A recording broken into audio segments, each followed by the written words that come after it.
पहाड़ी राज्य हिमाचल प्रदेश में 7वें और आखिरी चरण में चुनाव हैं।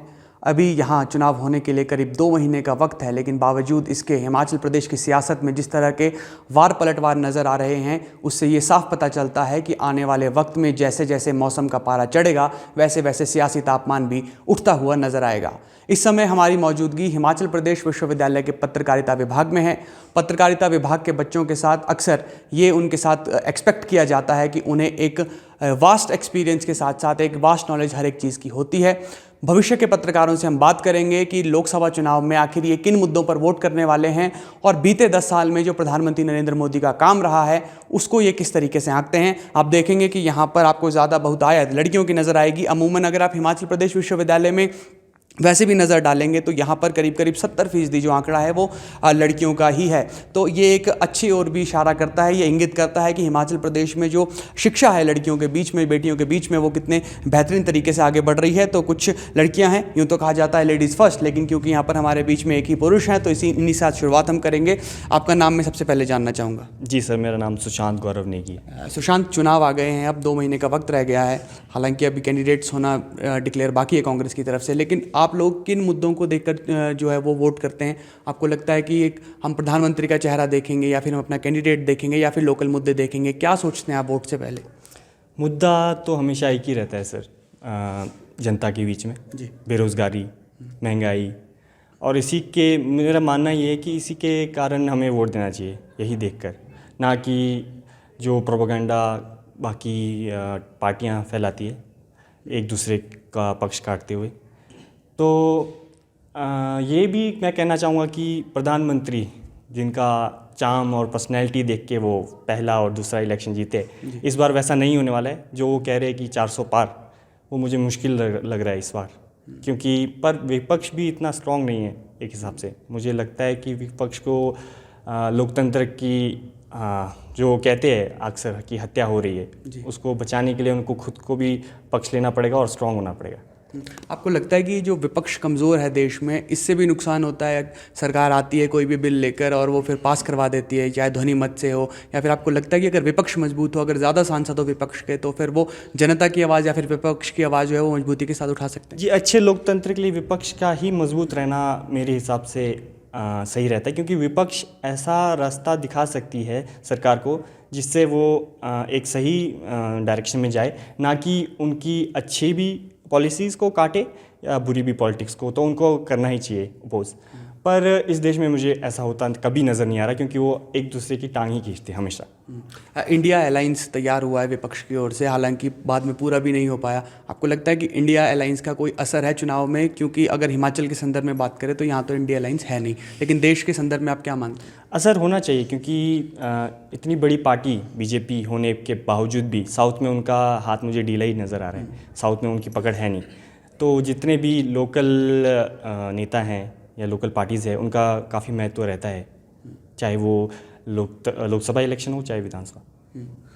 तो इंडिया अलायंस है। हिमाचल की अगर हम बात करें तो हम देख रहे हैं कि आम आदमी पार्टी और कांग्रेस का कई राज्यों में गठबंधन है। दिल्ली का उदाहरण ले लें, लेकिन हमारा साथ लगता पंजाब राज्य है, वहाँ पर ये गठबंधन नहीं हो सका। हिमाचल में भी नहीं हो सका, क्योंकि जब 67 सीटों पर चुनाव 67 सीटों पर चुनाव लड़ा कुल 68 में से, तो 67 की 67 सीट पर जो आम आदमी पार्टी की ज़मानत थी वो जब्त हो गई थी।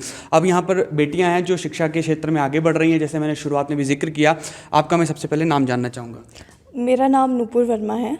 नूपुर, आपको क्या लगता है किन मुद्दों को लेकर आप वोट करने वाले हैं? और जो बातें पार्टीज़ करती हैं, पॉलिटिकल पार्टीज़, आपको लगता है कि वो जीतने के बाद ग्राउंड पर इम्प्लीमेंटेशन उसकी होती है? देखिए, मेरे हिसाब से जो वोट है वो तो हमें डेवलपमेंट, एजुकेशन और इन सब मुद्दों के लिए देखना चाहिए। बीइंग अ यूथ में मुझे ये लगता है कि हमें वोट, यूथ जो है वो वोट डालेगा basically on the basis of education, employment.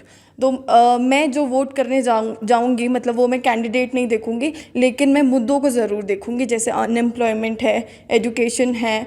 हालांकि अभी जो देश की अगर हम बात करें तो काफ़ी ज़्यादा मतलब रेशो जो है एजुकेशन में भी बढ़ा है, कुछ यूनिवर्सिटीज़ भी खुली है नई, और मोदी सरकार ने पिछले 10 सालों में काफ़ी अच्छा काम किया है। और राम मंदिर जैसे भी ऐतिहासिक जो देश में डेवलपमेंट हुई है उसे मैं पॉजिटिवली देखती हूँ। और मैं मतलब जो वोट है वो मतलब एम्प्लॉयमेंट और डेवलपमेंट के बेसिस पर डालूँगी। मुख्यमंत्री सुखविंदर सिंह के नेतृत्व वाली सरकार हिमाचल में अभी 14-15 महीने का वक्त हो गया। जब कंपैरिजन करते हैं आप लोग भाजपा सरकार का और कांग्रेस सरकार का प्रदेश में, तो कितना फ़र्क नज़र आता है काम में? देखिए, अभी सुखविंदर सिंह सुक्खू की सरकार नहीं है और अभी सरकार को 1 साल करीबन कंप्लीट हो चुका है। तो सुखविंदर सिंह सुक्खू की सरकार धीरे धीरे काम तो कर रही है, लेकिन अभी भी जो 10 गारंटियाँ उन्होंने दी थी वो भी पूरी नहीं हुई है और इम्प्लीमेंट होती नज़र नहीं आ रही है। लेकिन उसका सबसे बड़ा ड्रॉबैक ये भी है कि बीच में हिमाचल प्रदेश प्राकृतिक आपदा से भी जूझा, लेकिन बावजूद इसके अभी भी मुझे मतलब कुछ चीज़ें जो हैं वो ड्रॉबैक्स लग ही रहे हैं। आपका क्या नाम है? मेरा नाम नेहा। नेहा, आप कहाँ से बिलोंग करती हैं? हमीरपुर से। अच्छा, केंद्रीय मंत्री की सीट से आप हैं और अनुराग ठाकुर का जो चेहरा है वो न सिर्फ हिमाचल में जाना जाता है बल्कि विश्व पटल पर उन्होंने नाम बनाया। अनुराग ठाकुर का काम बीते 10 सालों में, हालांकि वो तो 2009 से जीत रहे हैं, लेकिन 2014 से जो गिनती की जाती है बड़े काम की, आपको क्या लगता है और आप किन मुद्दों पर वोट करने वाली हैं?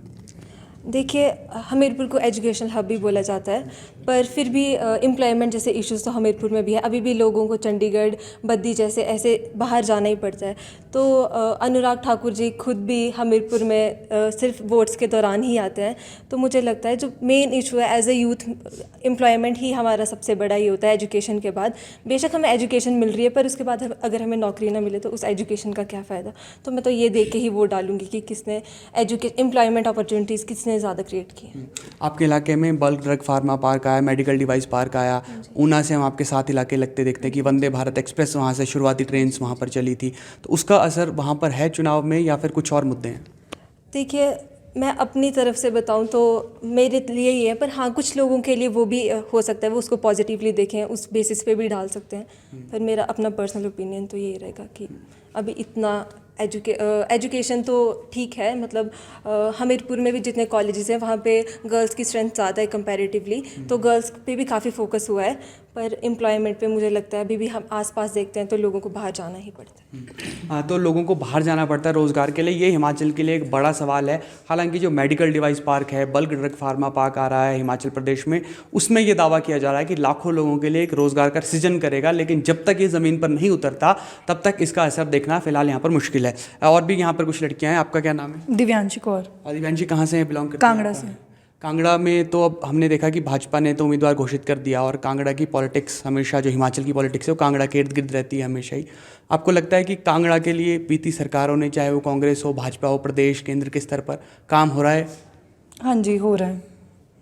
आप किन मुद्दों पर वोट करने वाली हैं ये जो लोकसभा इलेक्शंस है? एम्प्लॉयमेंट की, मतलब यूथ को, मतलब यूथ के हिसाब से मैं देखूँ तो एम्प्लॉयमेंट जो है वो नहीं है, कि जैसा कि मतलब इन्होंने कहा कि बाहर जाना पड़ता है, चंडीगढ़ वगैरह जाना पड़ता है जॉब के लिए, जॉब के रिगार्डिंग। तो मतलब कि मैं जो हूँ अपनी तरफ से वोट उन्हीं को डालूंगी जो मतलब कि हमें एम्प्लॉयमेंट दे। तो रोज़गार एक बड़ा मुद्दा रहने वाला है। हाँ जी, हाँ जी। तो युवाओं के लिए सबसे महत्वपूर्ण रोज़गार होता है। अगर लोकसभा चुनाव की हम बात करें तो यहाँ पर एक कन्फ्यूजन ये रहता है कि हम राष्ट्रीय मुद्दों को देखकर वोट डालें या फिर प्रदेश स्तर के मुद्दों को। कांग्रेस पार्टी ये कोशिश कर रही है कि हिमाचल और हिमाचलियत के नाम पर चुनाव लड़ा जाए। उससे होगा ये कि जो हिमाचल प्रदेश के चुनाव का फोकस है वो राष्ट्रीय मुद्दों की जगह प्रदेश के मुद्दों पर आएगा, लेकिन ये आने वाला वक्त बताएगा कि कितना फोकस जो है वो कांग्रेस शिफ्ट करने में तैयार रही है, क्योंकि भाजपा का भी फोकस ये है कि राष्ट्रीय मुद्दों पर इन चुनाव को खेला जाए। आपका क्या नाम है? सृष्टि गौतम। आपसे मैं जानना चाहूँगा कि आप किस इलाके से संबंध रखती हैं और आपके लिए क्या मुद्दे रहने वाले वोट के? मैं कुल्लू से हूँ, तो मेरा मेन मुद्दा यही रहेगा कि डेवलपमेंट। अगर जब ये होते हैं इलेक्शंस वगैरह होते हैं तब ये बड़ी बड़ी बातें करके जाते हैं कि हम गांव में सड़कें बनाएंगे, हम आपको ये सुविधाएं देंगे, तो आपको सुविधाएं, बट जैसे इलेक्शंस हो जाते हैं इनको वोट मिल जाते हैं, ये नहीं आते। जैसे अभी जो इलेक्शन चल रहा है लोकसभा का, तो इसमें जैसे उम्मीदवार हैं प्रतिभा सिंह एंड कंगना रनौत। प्रतिभा सिंह का तो अभी हुआ नहीं नाम घोषित। हाँ जी, तो कंगना रनौत है। रनौत का आप बताइए कि कंगना रनौत क्योंकि एक बॉलीवुड एक्ट्रेस हैं और वो कह रही हैं कि मैं बेटी हूँ मंडी की और मैंने बहुत ज़्यादा स्ट्रगल करके अपना नाम बनाया है, कांग्रेस के लोग मुझे बदनाम करने की कोशिश कर रहे हैं। आप भी एक बेटी हैं, तो आपको लगता है कि कंगना रनौत चुनाव लड़ रही हैं तो उससे कुछ असर है मंडी में? सबसे बड़ी बात, एक तो वो बॉलीवुड एक्ट्रेस हैं, अगर उनको कुछ काम होगा, मान लीजिए हमारे इधर कुछ मुद्दे उठ रहे हैं, अगर उन्हें डेवलपमेंट के लिए कुछ करना, बट अगर उनको बॉलीवुड से कुछ काम होगा, उनको फिल्म मिलेगी तो वो चली जाएंगी, वो हमारे मुद्दे देखने नहीं आएंगी। वो कह रही हैं ऑफिस खोल कर दूंगी मैं एक, वो वहाँ पर सब प्रॉब्लम्स करेंगे सॉल्व वो ऑफिस खोल के देंगी, क्या वो उस ऑफिस में बैठेंगी? क्या वो जो उनके पास लोग अपनी प्रॉब्लम्स लेकर आएंगे, क्या वो उनको देखेंगी? तो ये बड़ा कंसर्न है कि अगर वो जीत जाती है कंगना रनौत तो क्या वो लोगों की समस्या सुलझा पाएंगी या नहीं, ऐसा आप लोगों को लग रहा है वहाँ पर? देखिए, मेरा पर्सनल ओपिनियन जो है, मुझे नहीं लगता वो देख पाएंगी, क्योंकि जो डेली लोगों की प्रॉब्लम्स है वो तो बढ़ती रहती है। तो अगर प्रॉब्लम्स बढ़ती रहती है तो क्या वो डेली उनके लिए हमेशा तत्पर रहेंगी? नहीं रह सकती। ठीक है। तो आपने सुना ये पत्रकारिता विभाग के छात्र और छात्राएं, हालांकि जो छात्र की संख्या है वो सिर्फ एक है, लेकिन यहाँ पर एक बड़ा सवाल ये है कि जो अलग अलग चेहरे यहाँ पर चुनाव में उतरे हुए हैं, क्या वो जीत के बाद लोगों की प्रॉब्लम्स को एड्रेस करेंगे या नहीं। वीआईपी चेहरे हिमाचल प्रदेश की राजनीति में आपको बड़े बड़े नज़र आ रहे हैं। केंद्रीय मंत्री अनुराग ठाकुर ग्राउंड जीरो से उठकर वो एक वीआईपी चेहरे बने। कंगना रनौत, वो भी एक छोटे परिवार से निकली, लेकिन बॉलीवुड में नाम बनाने के बाद जब वो राजनीति में उनकी एंट्री हुई तो उसके बाद यहाँ की सीट को एक हॉट सीट के तौर पर देखा जा रहा है। और ट्विटर पर जिस तरीके की बयानबाजी हुई और जिस तरीके से कंगना रनौत को घेरने की कोशिश हुई, चाहे वो बीफ का मुद्दा हो या फिर कंगना का रेट पूछने का, उसके बाद कंगना रनौत एक अलग तरीके से राजनीति में उभरी हैं। लेकिन सवाल ये है कि क्या कंगना रनौत अगर चुनाव में जीतती हैं तो उसके बाद क्या वो लोगों की प्रॉब्लम एड्रेस कर पाएंगी या नहीं, ये युवाओं के मन में एक बड़ा सवाल है। आपने सुना कि अलग अलग कॉन्स्टिट्यूंसी से संबंध रखने वाले ये युवा, इनके मुद्दे भी अलग अलग हैं और इनकी सोच भी अलग अलग। फिलहाल के लिए इतना ही। आप जुड़े रहिए एबीपी लाइव के साथ।